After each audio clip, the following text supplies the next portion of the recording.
Hi, it's Lipstick Gal. Thank you so much for watching today. I'm gonna do another declutter today. Oh, this process has been hard for me. I love makeup so much and I over purchase. A lot of times I'm thinking what would be fun to use that's new, what haven't I tried already?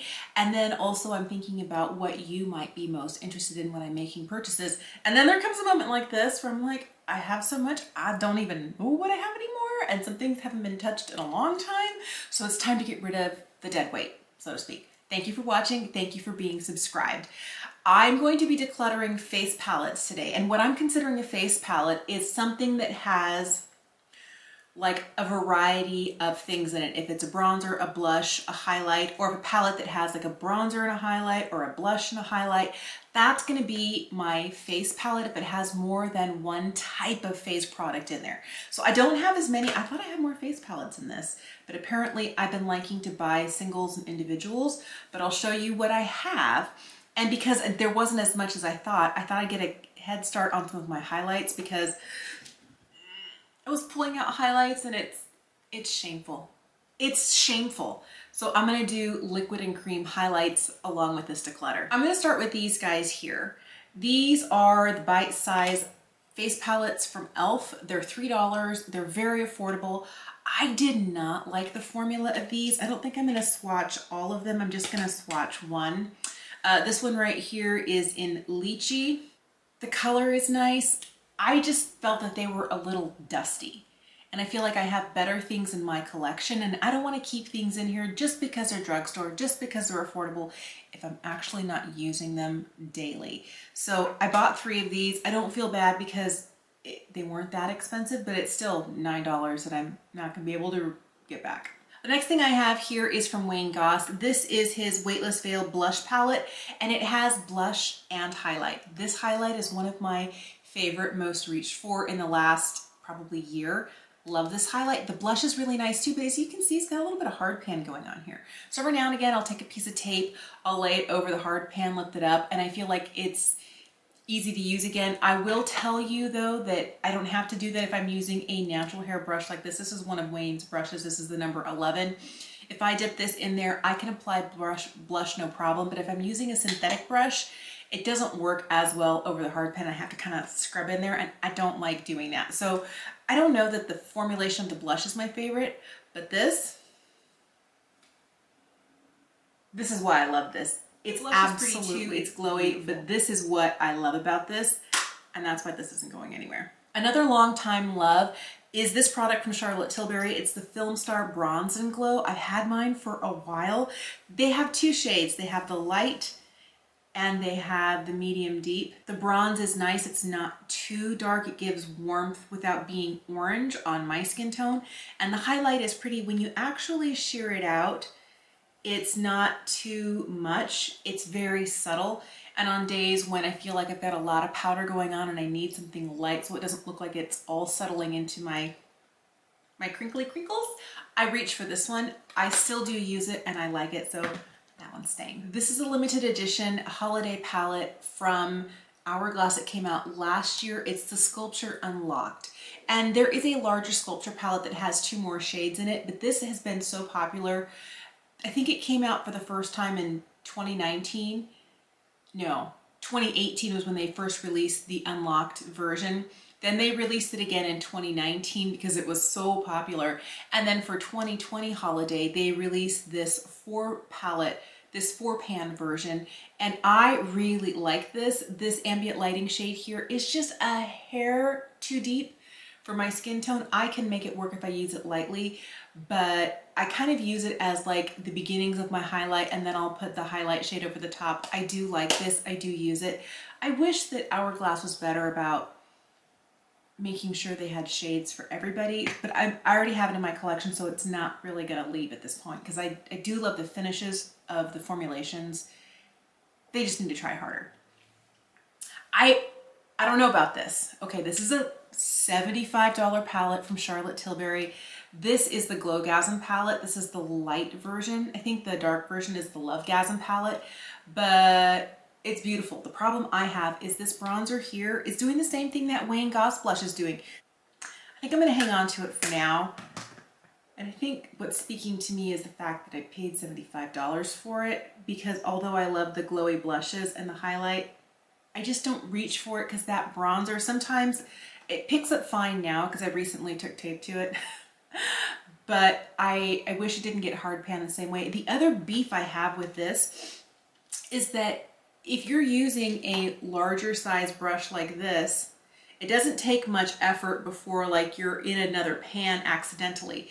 I wish the pans either had more space between them so you couldn't easily get a brush into there if you're not using a tiny brush. I don't always want to use a brush this size. Like I can, but I don't love doing that. I like using a larger brush.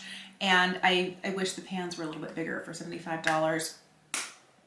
That's just me. So far, I've kept 4 and I've gotten rid of 3. Oh, I gotta start doing better.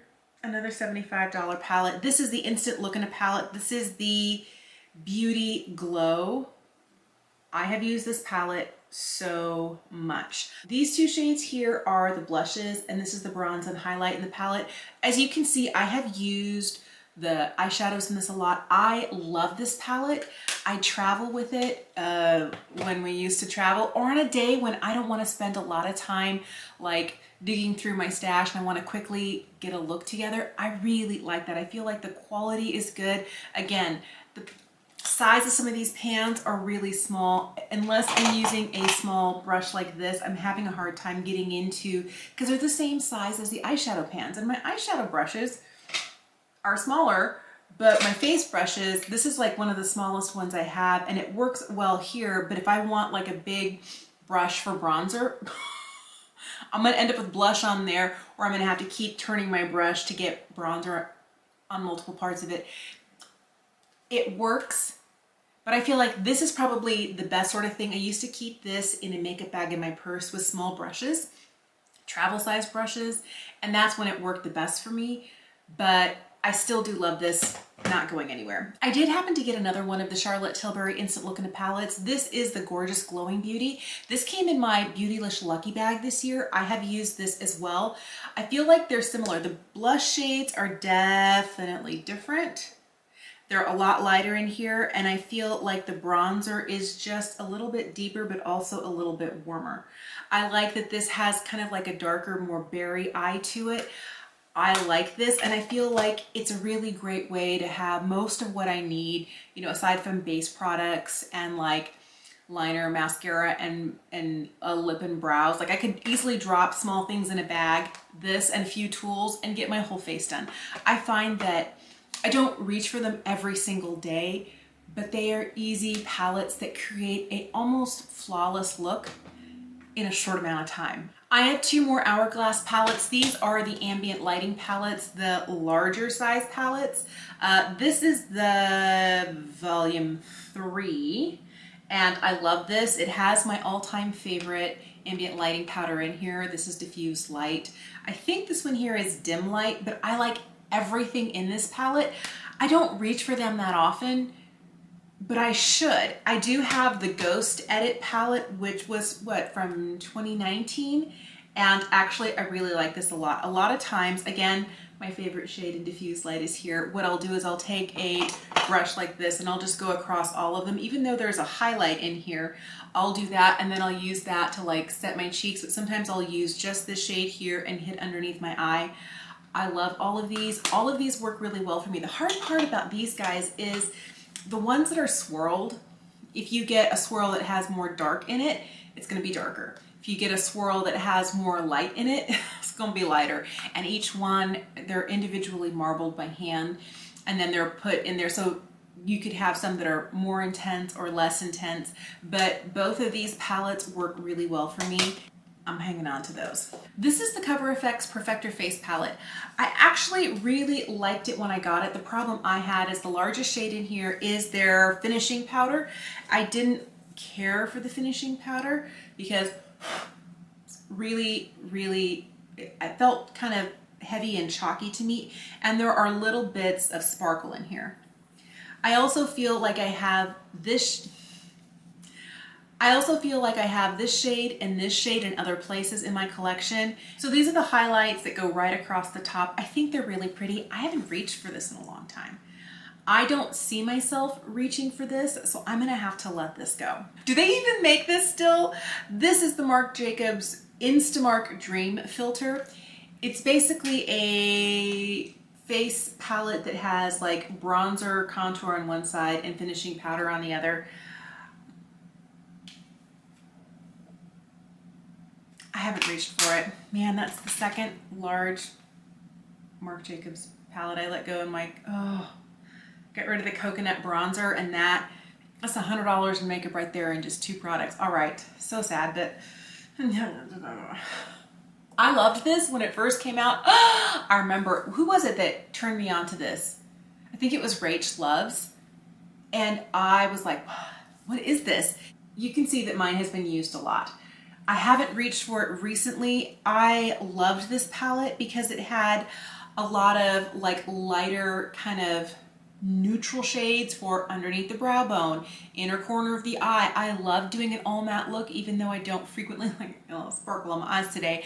I do love an all matte look, and I was using this regularly for that. The problem I had is that this right here, of course, is too deep for me for my face. I was kind of living in this center shade here. That one's had the most love. This one tends to be a little warm for my taste, but I used all of these on the eyes, like these guys down here. I even used these on the eyes. I think it was a really great palette, but I haven't reached for it in a while. And although I have a lot of love for this palette, I think it's time for me to let it go. It's also kind of old. Talk about old. Oh, this was the first, I think, influencer collaboration that I bought. The Jaclyn Hill Becca Cosmetics. I never got the original Champagne Pop, but there is Champagne Pop in here, and then there is Prosecco Pop, and then you have all of these blushes across the top. I thought this was beautiful. I loved it so much. I haven't reached for it in a couple of years, and I kept it for like nostalgic purposes, but maybe I should just let it go. I think I'm gonna let it go. Oh, good memories though. I used it a lot. This is one that I really wanted to be impressed with because I heard Emily Noel rave about it so much. So this is the Too Faced Natural Face Palette. It has 6 shades on the inside, and it looks like, you know, like little floral or lace impressions on it. They're super pretty. I think the reason that this worked really well for Emily, and she convinced me to buy it, was because she has a light skin tone. I'm fair, so we're not the same shade. And she really was able to use it for multiple things. And the types of bronzers and blushes that she liked are not exactly the ones that work best on my fairer skin tone. She really loved this pink blush. I don't like blushes that are this pink. She also really loved this shade down here called Drop It Like It's Hot. And I can see why, because it's supposed to be kind of like a glowy bronzer, but she used it as blush and it was really pretty. She also really loved this shade here called Sunny Honey. It's the bronze, but it's a little too orange for me. My favorite blush shade in here was this one called Pink Sands, but as you can see, they're all very neutrally toned. And the highlights in here, although they were really pretty, I do feel, these guys here, I do feel like they were, this one worked well, this one was a little deep for my skin tone. I just feel like it works better if you're not as fair as me. I'm gonna let this one go. I wanted to love it, I really wanted to love it because I trust Emily so much, but since I purchased that palette several years ago, I've had to remind myself that our bronzer and blush preferences are very different. And even though she does have light skin, she doesn't have fair skin, and what would work for her may not always work for me. I didn't even split. I'm getting rid of 8 face palettes and I'm keeping 8. And I feel like I see that I'm keeping a lot of high-end ones. I have 3 Hourglass palettes here. I have 4 Charlotte Tilbury ones and the one from Wayne Goss. But I do feel like these are the ones I'm likely to use. And if I get rid of the stuff I know I'm not gonna use, I'm easily gonna see what I have and use it. I also need to remind myself that I don't buy a lot of face palettes and I probably already have what I need. So there's a good chance your girl is not gonna get whatever new, 6-pan palette for the holidays that Hourglass puts out this year, because I've already got 2 full-size ones and a 2/3 one. I don't need another. I'm going to take a look at my cream and liquid highlight collection. We're going to try and get rid of some. I'm going to start with the one in here. This is the Salt New York Magnetic Palette that I love so much. I love that it's zippered. I love that this is faux leather. The shade that I have in here, I adore. This is the shade Pearl. And it's very metallic and very pretty, but you can really like sheer it out. I never wear it like a stripe like that. I wear it more like this and it looks like glass skin, and I love that's not going anywhere. I have 3 products from Becca, and if you didn't already know, Becca's going out of business this month.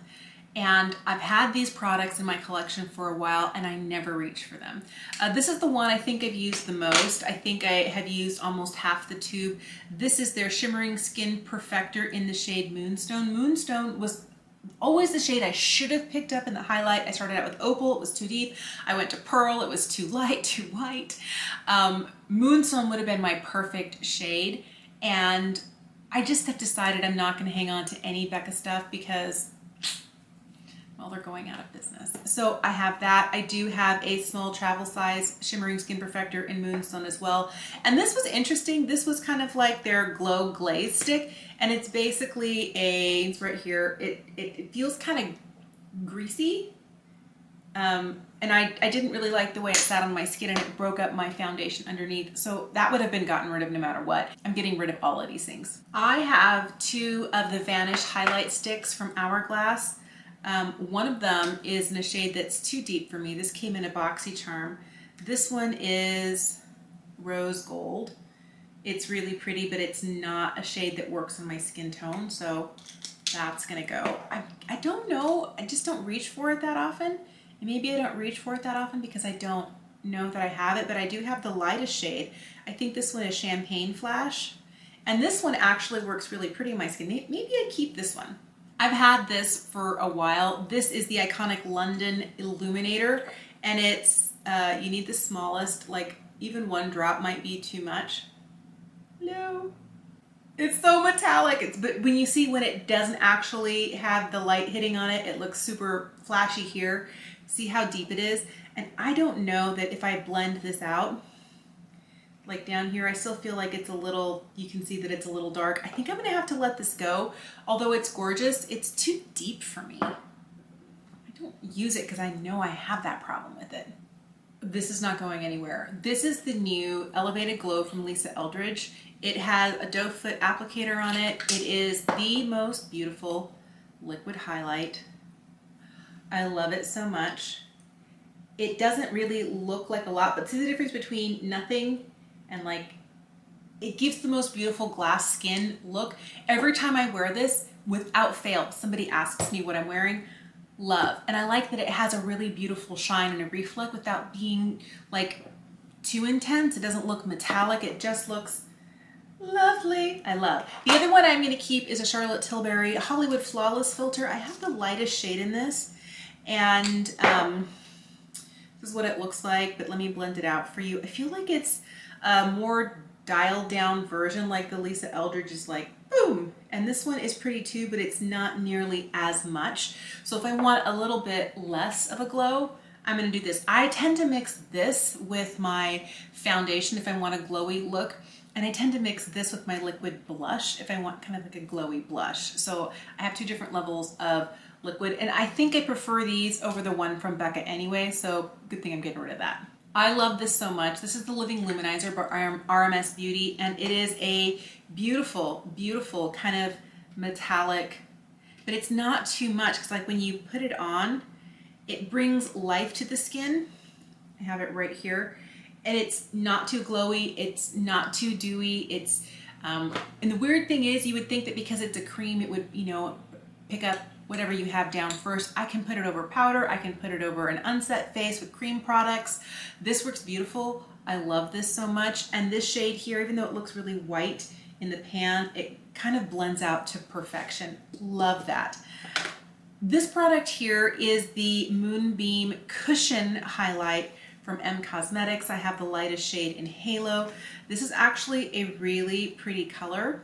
I have it right here. It's actually a really pretty color. My struggle is I don't like using the little puff they give you. I always feel like I end up picking up whatever is down when I'm putting it on. So if I use like a brush, my finger, or a sponge, beautiful. So I do like this and I do use this. Not as much as the RMS though. So those two are staying. This is something that came years ago in a BoxyCharm. This is Steve Laurent's Jelly Highlight. I love the way it feels.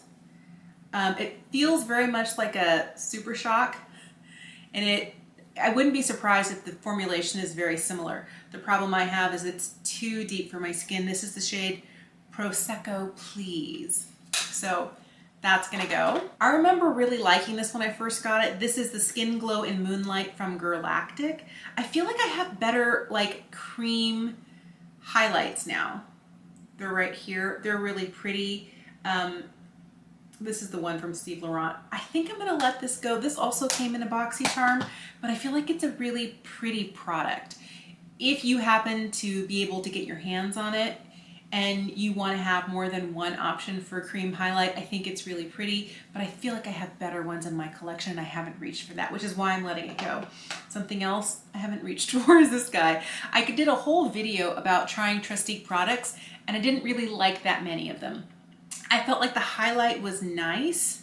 This is the shade Maldive.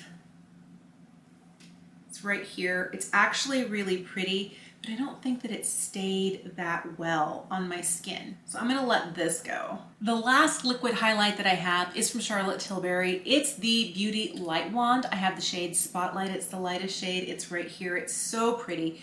When you blend it out, it is a more dialed up version of the Hollywood Flawless filter, but it gives you a really glowy look. You can get it to be super metallic. This is the perfect shade for me. The one thing I hate about this is the packaging. I feel like this is the worst packaging ever. There was a conversation I was having with somebody on Instagram where they were talking about how much they love the products that come in these squeeze tubes from Charlotte, and I always end up having to like clean it off because it gets everywhere. I have to clean the inside of the cap. I hate when products get messy, and products that create that potential for like disgusting goo, I just really don't want to reach for. So I wish there was better packaging. So the discussion I was having on Instagram was like, I love these products, but I hate the packaging. And she was like, me too. I said, how would you repackage this? She's like, what about putting it in a doe foot applicator? And I was like, that's smart, because like the solar paints from Glossier come in a squeeze tube with a doe foot. And I was like, that would be super easy to do. Maybe wouldn't be as cool and innovative as this, because the idea here is this little plastic part turns back and forth to open and you can squeeze out product and then you lock it so you don't get any more, and then you can continue to apply it on your face this way. But it just gets goo everywhere. And I feel like after a while, do I want to keep putting that cushion that I can't wash? And maybe the same thing would happen with the doe foot, that I just keep putting it back in, but somehow I've used doe foot applicators so much longer, they don't kind of weird me out. But I love this product. I just hate the packaging, so that's staying. I have 8 cream and liquid highlights I'm getting rid of, and I'm keeping 7. I'm getting rid of these guys, and I'm keeping these guys plus the one in my palette. I feel like that's really good. These are the ones I actually use, and the one that I think I could use, but I kind of got lost because there was too much. And having 2 in the same packaging with different shades, I never knew which one I was reaching for. I'm gonna get rid of what I'm not using, and I feel pretty good about this. Thank you so much for watching today. I would love to know if you tend to like face palettes because everything's in the same place and it's easy to go, and you just have to reach for one thing and you're done, or whether you prefer things that are individually packaged. I feel like I don't have a ton of face palettes, which means maybe my preference is more individually packaged. But obviously I do love cream highlights and liquid highlights, and I'm glad to have cut my collection down to what I think I'm going to use. Let me know if you have a favorite cream or liquid highlight that you love, love, love in the comments down below. Thank you for watching. Thank you for being subscribed. Have an incredible day, and I will see you again soon.